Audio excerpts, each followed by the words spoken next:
blast is also reported to have taken place in the Afghan capital. Clashes have intensified between Afghan forces and the Taliban across the country, with the insurgent group gaining control over checkpoints, trading posts and infrastructure projects. Meanwhile, residents were urged to evacuate the besieged city of Lashkar Gah. This as the army prepares a major offensive against the Taliban there. At least 40 civilians are reported to have died in that city. Now, for more on all that, we can cross now to Kabul and our correspondent Franz Marti. Franz, what more can you tell us about today's explosions in Kabul and the broader security situation as it stands right now across the country? The explosion took place about 2.5 hours ago in the center of the city in an area called Shirpur.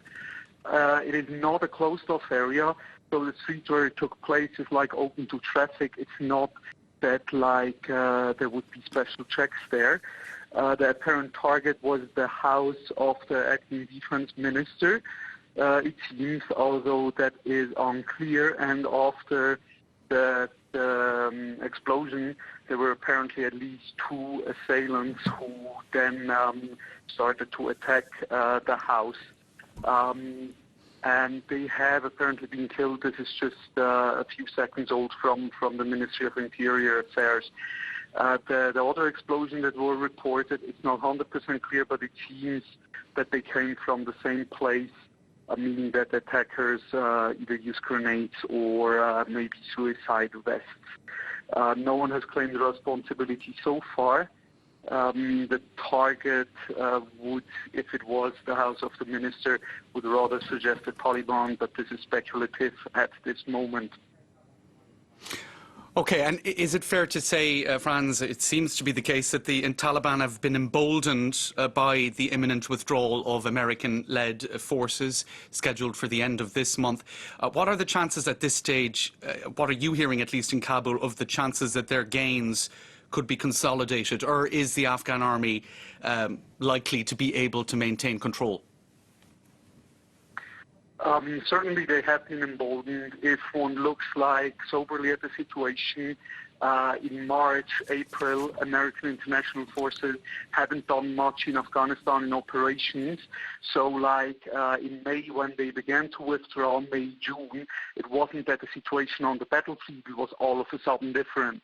But somehow this psychological impact led to Taliban advances, Taliban taking almost 200 districts across the countryside, with government forces often just setting up little resistance. This then slowed down now in July due to several reasons.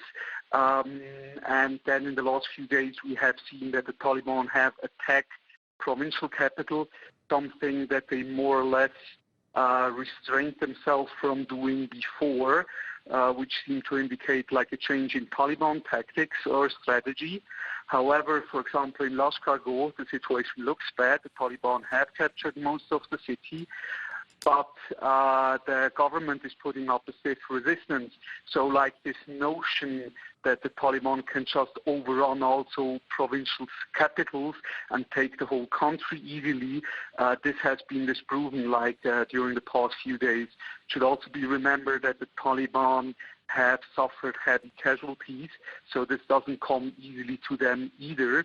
So all this suggests that the status quo with like heavy fighting will continue in the future without either side being able to score a decisive victory. Okay, Franz.